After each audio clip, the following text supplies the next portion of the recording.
Hey everyone, Jenny and Jack here, wanting to get together for another episode of Coffee with the Canons. It's been a couple of weeks since we've sat down and talked with each other, and we wanted to sit with you for a few minutes and share some updates on our projects. So we're super excited. We've been busy. We've been diligently working in the background, and we've got a couple more interviews under our belt, and we're really excited because September 11th is coming up, and we're going to be releasing our teaser for the documentary on September 11th. I thought what better way to honor September 11th and remember those than by kind of starting this journey. So really excited for that. We can't wait to share it with you. And in some sense, the journey's already started, right? You've been working on it, your crew's been on it, I've been working on it a little bit for the past 6 months, but this is really a chance to invite our public community into the space so you can see what we hope to tell and the way that the storytelling is taking shape. And so I do feel like there's a lot of symmetry with releasing it on September 11th, and that puts you exactly a year out from when the documentary This Is Not a Draft will be officially released. Yeah, so we'll be premiering September 11th, 2025, a full year from now. We're using all of that time to make sure we go in and get all the best stories that we can, but then also we gotta cut it, and it takes time to do the edit and all the sound and everything. So we're really, really thrilled at the progress that we've been able to accomplish so far, and we're just really looking forward to spending more time getting more stories, talking to more veterans, and just getting out there. So what's something that you've been learning about the storytelling process? Because even though that's a pretty, I think, intrinsic human space, right, telling stories to each other, there's also an art of storytelling, and not that many people are great at it. So what's something that you've been learning? Has your vision changed the further you get into the process?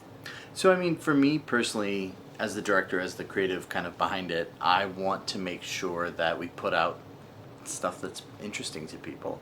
And so, there's been a lot of pressure on me to make sure that, hey, we're coming out with the most compelling content, that we put the story together, and, you find all the moments that fit, right? So, yeah, it's been a lot of getting in there and working with a great editor. His name's Alex Greenberg. He's awesome. Really excited for the work he's doing for us.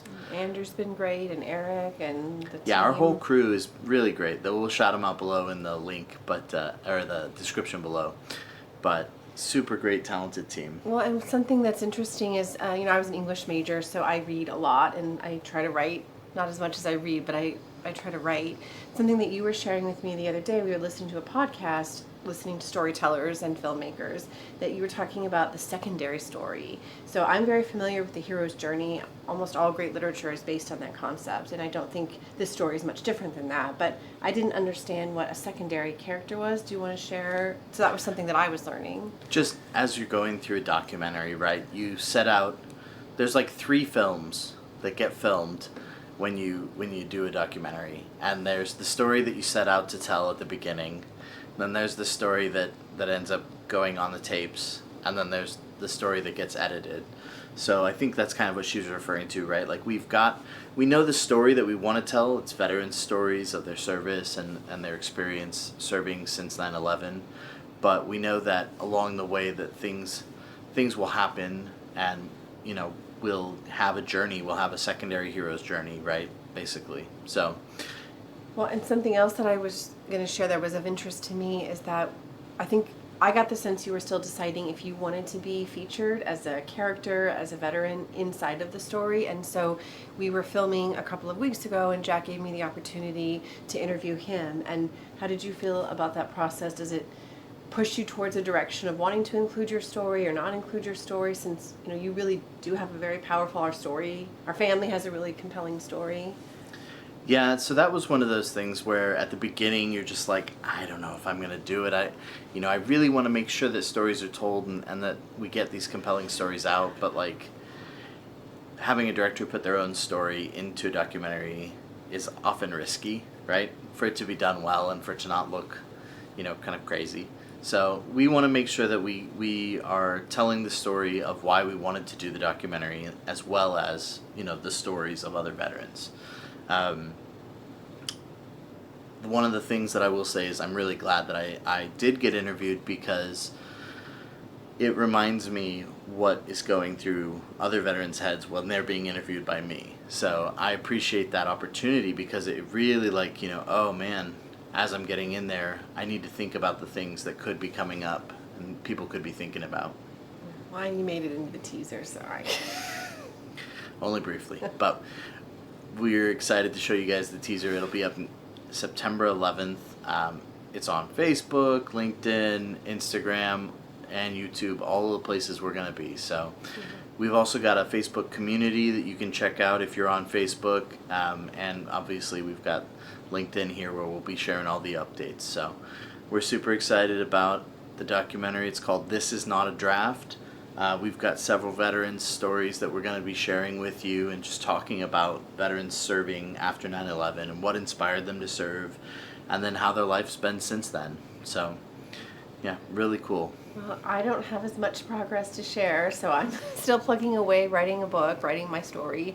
Something, though, that is, I think, very different experience that we're having is that your process is very community-driven, and there are a lot of folks I'm calling the Coalition of the Willing who are thus forth donating their time and their goodwill and their energy really free, right? This is something you're doing as a grassroots effort, currently not funded other than our own personal passion for it. And so I do think that adds another layer of accountability and drive and momentum.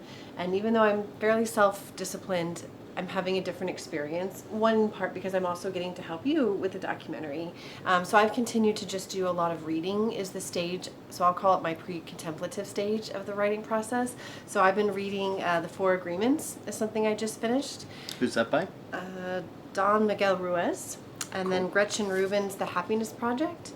And both ideas they're actually seemingly very different stories, but actually quite similar in the sense of trying to use reflection and mindfulness to figure out your life's happiness, right? And defining what happiness is and, talking about it at both a very high esoteric philosophical level about what it means to not be suffering as a human, and then also what does it look like in your day-to-day habits. And so different perspectives, though, ultimately trying to reach the same goal of how do you know who you are, how do you tell that story, and then how do you continue to be a positive work in progress, which I also hope not only will that help my writing, but also help frame the kind of story you're trying to tell, which is that it's about veteran stories and spaces of positive growth, and learning to live, learning to fly, post 9/11 service.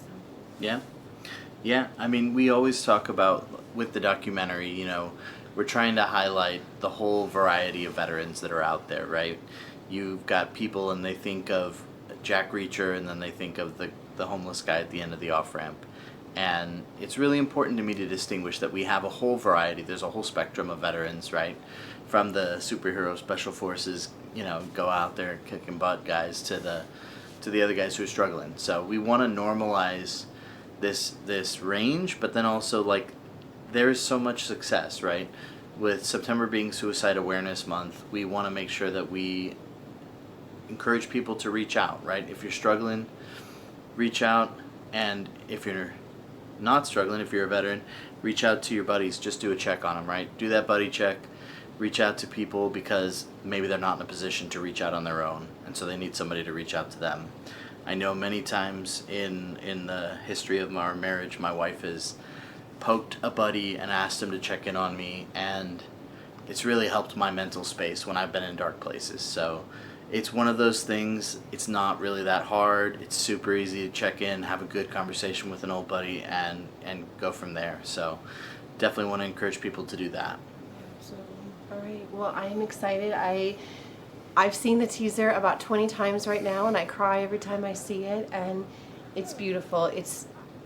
I don't want to say I'm shocked because I know how talented you are, but I guess I didn't really understand the level of craft that you're operating at, and it really blew me away, and I hope that you all feel the same when you get to see it next week. One of the things that I've seen on different filmmakers saying the best way to have great cinematography is to have a great story, right? So your stuff will look better if it's got a story that's backing it up. And I think that what we're talking about here, we're talking about 9/11, we're talking about veterans who joined the military to serve after that period. I think that story tells itself. And so, yeah, it's compelling content because it's, at least for, for some of us, that's something that's pulling on our heartstrings. So really, really glad to have the opportunity to get out and share these stories with people because I think they're worth telling. Well, and as a reminder, when you consume content next week about September 11th, and of course you'll hear about families directly impacted, first responders, folks that were in the buildings, on the airplanes, and absolutely, and I'm grateful that we have opportunities to hear those stories. And then I think the place that Jack is trying to really tap into are all of the hundreds of thousands of people that enlisted to serve because of those experiences, because of that event, and then what their lives look like today. And to his point, there is a whole spectrum of life happening for those that volunteered to serve post 9/11. And so I think that that is a special place that you are storytelling, and I think it's worth you all checking out too. Well, it's been a quick one, but we are super excited to share our updates with you guys. Stay tuned. September 11th, we will have the teaser. It'll be up all the different places where we've got channels. So go check us out on Facebook if you want to join the group there. It's growing. It's just starting now, but we're super excited. All right, talk to you all later. Thanks for joining us. Bye.